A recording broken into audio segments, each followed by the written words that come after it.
Hello beautiful people, welcome back at Everything Nice at Mitch Succulent Love, and I'm inviting you to like and subscribe to my channel, and please hit the notification bell for more updates on my videos.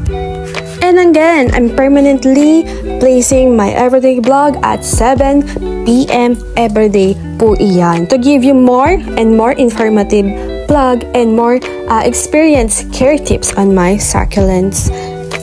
And for today's vlog, i-share ko lang sa inyo yung problema ng aking grafted cactus at anong solusyon ng aking gagawin. And of course, mag-real talk tayo para sa mga taong kulang sa pag-unawa, kulang sa pansin, at kulang-kulang charis.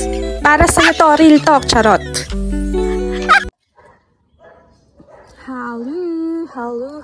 Hello. So, magre-repat ako ng mga grafted kasi naliliitan ako sa pots nila. Piling ko kasi hindi sila nakakakuha ng enough na water kasi yung iba nagdidilaw. Ito, I think because of the sun. Sobrang init kasi dito sa amin. Iba talaga yung araw ngayon kahit na taglamig. Iba yung init ng araw. So, ire-repat ko na lang sila sa mga old pots ko na ganito. Ayan. And feeling ko kasi hindi nga sila nakakakuha ng enough na water kasi yung pot nila is maliit. So kung dito naman, malaki naman. So we'll see. We'll see, and we'll see. I will use my DIY soil mix, the 50% organic and the 50% inorganic. Ayan. So, inilipat ko lang sila dito sa pot na to. And then, maglalagay lang ako ng lupa. Hindi ko na pakikialaman yung, ano nito, yung ugat. Basta simply as maglilipat lang ako sa pot na to. Ayan. Para makakuha sila ng enough water. So, kung i-compare nyo po kami kasi sa ibang vlogger, parang gaya-gaya na lang kami, 'di ba? Kasi may yung iba sasabihin, si ganito, rice hull lang yung ano niya, yung soil mix niya. Tapos maganda naman yung plants niya, wala naman siyang hinahalo-halo, ganyan. Pero maganda yung plants niya, maganda yung succulent niya. It's because baka po yung person na yon is naka-greenhouse po yung kanyang mga halaman, kaya well protected po yung succulent niya. Kasi talaga compare nyo kami sa iba't ibang vlogger. So, yun nga po, wag nyo po kami i-compare sa ibang vlogger kasi we have different style, experience in caring to our plants. Kagaya ko, may sarili akong soil mix, diba? Syempre, channel ko to, yun yung ipopromote ko. Alangan namang ipromote ko yung soil mix ng vlogger na kakilala mo. Hindi naman din ako nanonood sa kanya talaga. So, may nag-comment kasi sa akin na si ganito daw, maganda daw yung mga plants niya. Yun nga, rice hull lang yung gamit niya. Tapos, yung iba, basta ganun eh, nagko-compare sila. So, sabi ko, baka naka-greenhouse yung sinasabi nyo. Kasi, pag nga naka-greenhouse, ang mga succulent talaga pang greenhouse yan. Sa Baguio, mga naka-greenhouse yan. Kaya makinis, maganda. Kapag kasi yung UV plastic ang nagagawa niyan, pinipiltered po niya yung sun. And mas maganda kapag filtered yung sun sa succulent, mas lumalabas yung kulay nila. Pumunta kayo ng Baguio, obserbahan nyo. Ayan. So yun,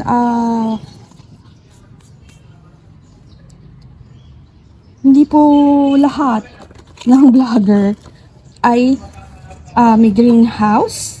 So, maswerte yung sinasabi mo, madam, na may greenhouse. Kasi, kaya maganda yung success niya, protektado.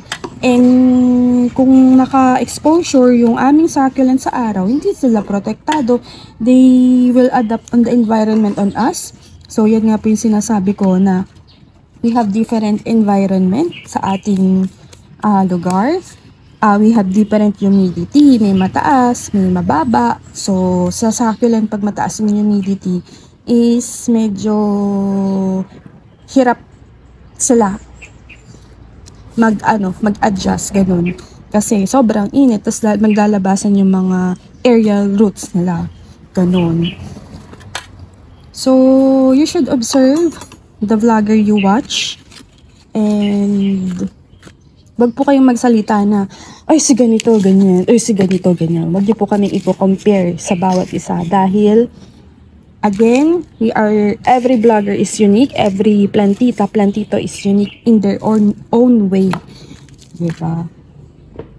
Sino na isusunod ko?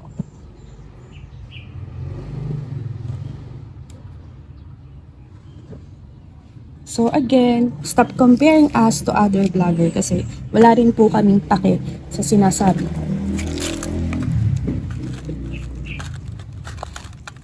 Tapos may sasabihin pa niya, ay oo nga, naka-greenhouse nga. Ay si ganito, hindi naman naka-greenhouse, naka-rooftop. Ayan. So wala po kaming rooftop, sorry po. Ayan, wala po kaming rooftop guys. So, ala rin akong greenhouse. Ayan. So, kung ayaw mong manood sa channel ko, wag ka nang manood. Naninira ka lang ng comment section, di ba? So, alam niya na mga matagal na nanonood sa akin na wala talaga akong greenhouse at wala akong rooftop at marami akong namamatay na success. Hindi ko yan kinakahiya kasi hindi lang naman ako ganyan. And of course, mahirap mag-deal sa succulent. And kaya nga, nahulog. Ay, umuga. Ayan. Kaya nga nagsishare kami ng experience kasi marami naman talaga na walang may greenhouse at walang may rooftop. Ayan. So, yung iba, may rooftop nga, may succulent. Hindi naman maganda yung succulent. Diba? Charot. Ano ba? Diyos ko, nahulog-hulog naman na to. Ayaw pa yatang pumayag sapat niya. Teka lang ha. Nagsiselos ka ba? Diba, nahulog na naman. Sige, wait. Yan. O, ang laki naman ng pot na to. So, may maliit pa ba akong pot dyan? Mas maliit. So, gawan, sige, ito na lang. So again, ganito lang yung style ko po.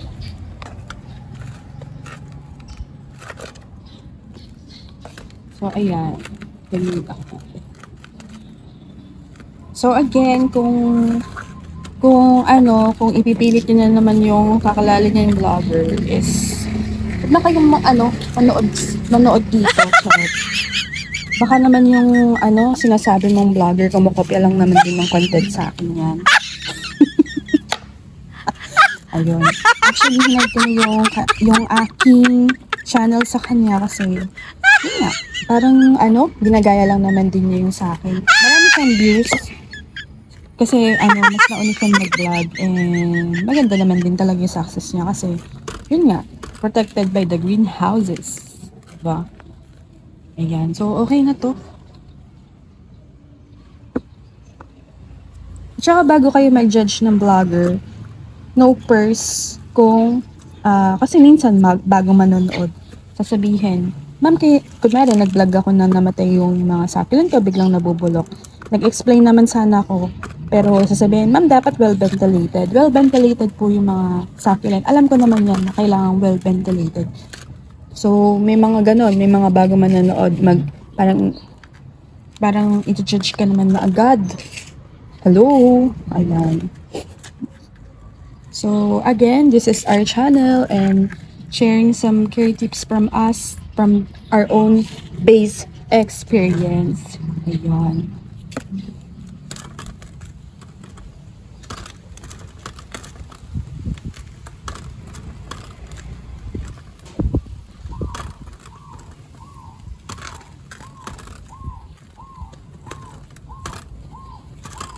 Kailangan mo ng full energy para maisiksik mo itong mga lupa-lupa na ito. Hindi pala nakikita yung pagsisiksik ko. Sorry.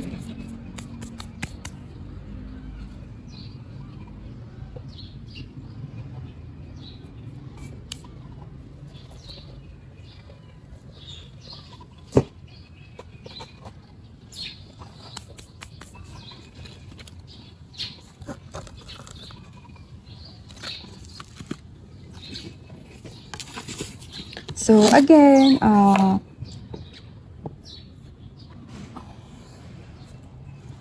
ayan. So ganyan lang. Ito lang yung way ko po ha. Bahala po kayo kung anong gusto nyo way, kung anong effective po sa inyo. Yun po yung sundin nyo. Ayan. So yung mga tips ko is my tips. Syempre, depende sa inyo yan. Kung ano ang susundin nyo, kung gusto nyo sundin nyo yung kay ganon, o di, yun ang sundin nyo. Basta ako, keep sharing my tips sa mga nanonood ngayon. So, depende po sa inyo yan kung anong gusto nyo. Yan, diba? Nakatabi nyo na. Just guess. Sana tumayo. So again, my content was based on my experience. So kung sinasabi mo na si vlogger na ganito is parang gagayahin ko, diba? Wag na ako mag-vlog kung magagaya lang naman din ako ng content. So yung mga content ko is my own creation. Pati yung mga soil mix ko, own creation ko yan. What's effective on me is what I promote on my vlogs. And if you will just comment to my comment section saying na si ganito lang yung kanyang soil mix, ganito lang yung ginagawa niya, bakit nanonood ka naman sa akin? O diba? So very funny lang kasi na manonood ka sa akin, then sasabihin mo talaga na si ganito, tapos pagka sinabi mong, kasi nga naka-greenhouse yun, kaya maganda yung plants. Tapos sasabihin niya, ba't si ganon, hindi naman naka-greenhouse, rooftop lang, pero maganda pa rin yung succulent. Ano kayang pinapalabas ni ate? So, hindi ko alam kung anong trip niya. Anyway, wala naman din akong paki sa'yo, pakihanap na lang yung paki ko, and thank you, nanonood ka sa vlog ko kahit na sinasabi mo na kay ganito maganda yung plants. So, thank you pa rin at nanonood ka. Thank you so much and God bless sa iyo kung ano man ang pinaglalaban mo sa mga buhay mo.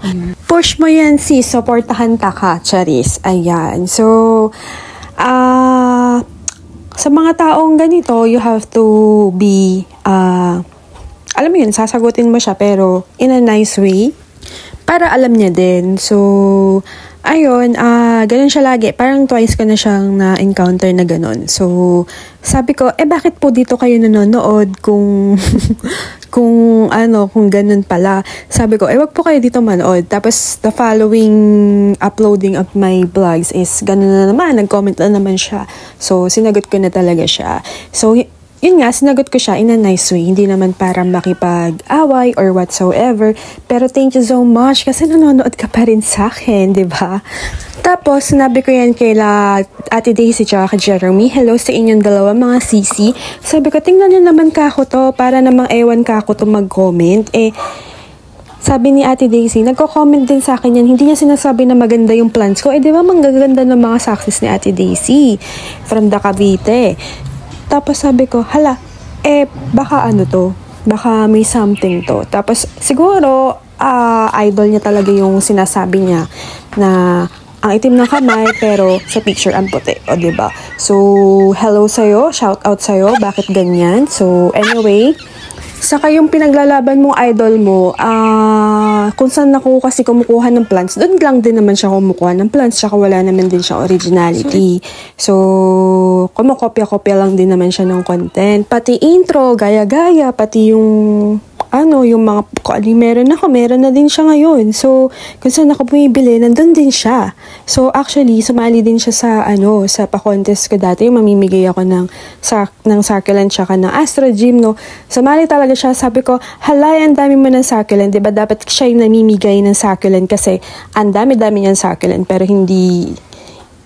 Sabi niya, gusto ko din, baka ako'y manalo ako ng gymno kasi gusto daw niya talaga ng gymno. And then, apparently, niregaluhan yan ng kakalala naming vlogger, hindi ko na sasabihin.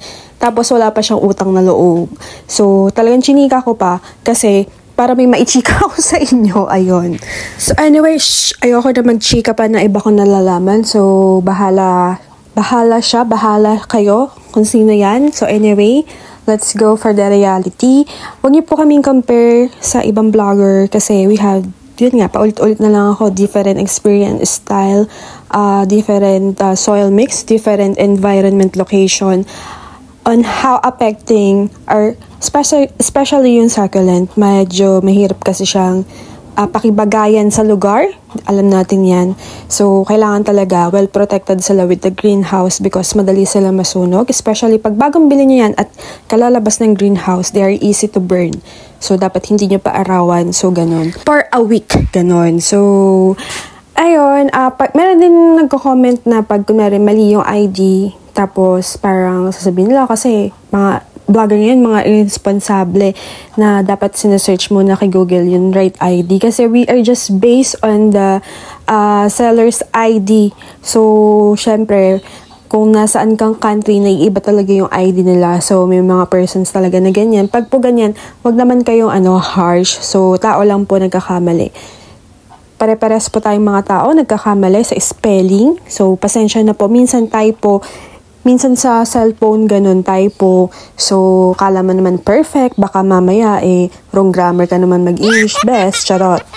Hindi po ako galit. I'm just explaining yung side ko at yung mga side ng mga vlogger na tao lang po kami, nagkakamali po kami. So, pag may nababasa po kami kasing mga comment na ganyan, tatawa na lang kami. Sabi ko nga dati, wag patulan, pero yun, sinasagot ko din kasi para alam din nila. Para alam din nila yung side mo kasi minsan mali naman talaga sila. So, akala nila siguro, tama sila, parang ganun. So, you have to explain talaga. Ako in-explain ko talaga na, hindi po kasi po ganito po, ganun. So, again, channel po namin to, we have our own channel and what's the best for our plans, yun po i-share namin. Ako ganyan. Kapag pangit talaga yung quality ng isang product, nasabi ko talaga pangit at hindi maganda. And to my content talaga based on experience. So, pag nag-update ako kung ano lang talaga nangyayari at kung ano lang yung dapat mong gawin, yun lang yung sinishare ko. Kung ano lang talaga ginagawa ko, yun lang talaga yung sinasabi ko. Ayoko magsalita ng pasinungaling. So, pag namatay yung succulent ko, sinasabi ko talaga namatay yung succulent ko. Pinopost ko pa nga yan sa page ko So, pinopost ko talaga na, ang dami ka na naman namatay na success. Ang dami ka na naman namatay na success. Walang humpay na kamatayan ng success. Oo, parang sayang ang kwarta. So, ganun na ganun. So, again, always be nice and have patience and salamat sa mga nanonood at naniniwala sa akin. Ayan.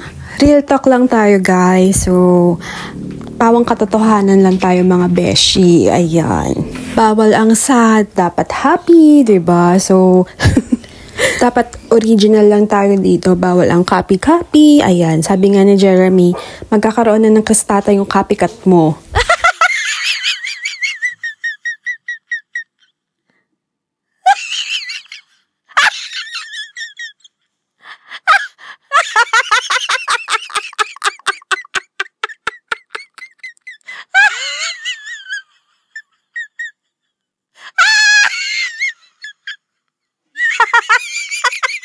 So, yung mga old pots to, ito yung gagamitin ko sa mga new collection ko ng Gymno. Nilinis ko na yan. Tapos, ayun. New pot for my new collection. So, yung ganito, dapat may saluhan kayo para isa-save nyo pa ulit yung mga natatapon. Nahalo ko lang siya dito sa soil mix. Kasi, may mga bunny poop, akadama, yung ginamit ko sa kanila. So, ayan.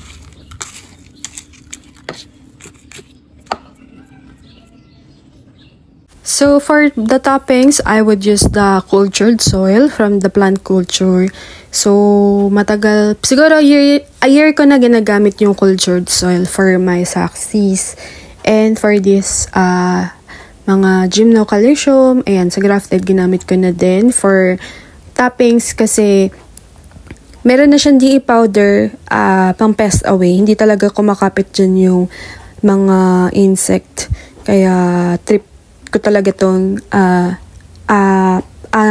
cultured soil. So, maganda din talaga siyang pampaugat ng mga kahit saxis and of course, Gymno Calcium. But for the grafted cactuses, for the toppings, para maganda siya tingnan.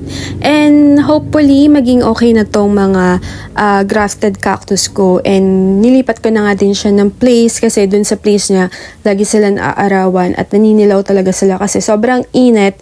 Yung tapat nga po nung araw is from the 10 a.m. up to 4 p.m. So, ganun. So, hindi nila kaya din yung sobrang init. Ayan. So, explain ko lang. Tinanggal ko na yung isa. Nagde-graft na ako kasi ganito na yung kanyang rooting stock. Ayan. So, tinanggal ko na siya. Ayan. So, air dry ko lang to sa soil until mag-ugat. Gagawa ako ng DIY soil mix for mga pampaugat ng gymno. So, soon po yan. I would do my own DIY soil mix for yung mga pops, ganun. So, tingnan natin kung magiging effective yun. So, sooner on my vlog po, i-share ko pa rin po yan sa inyo. And then, update, ganun. So, I'm done with my transplanting to other potting mix. O, diba? Ayan na sila ngayon. So, hopefully, they could survive to their new pots. And, again, yung ginawa ko lang is, inalis ko sa sapat nila, hindi ko na ginalaw yung ugat, pati yung soil, and then add some of the soil mix. So, again, this is my experience, and this is my channel. So, I'm just sharing my own, ano bang tawag dito? Pamamaraan. Ayun. So, kung ano po yung effective sa inyo, yun po yung gawin nyo. At wag po kayong kontra-kontra kasi kaya nga po ako gumawa ng aking channel para gawin ko yung alam ko. So, kung kukopya lang naman din tayo sa iba, wag ka na mag-vlog, diba? So, ayan. Thank you so much again for the persons at mga nakasubscribe at lagi nanonood sa aking vlog. And I hope makatulong din yung mga tips ko sa inyo. And thank you so much for watching my vlog today.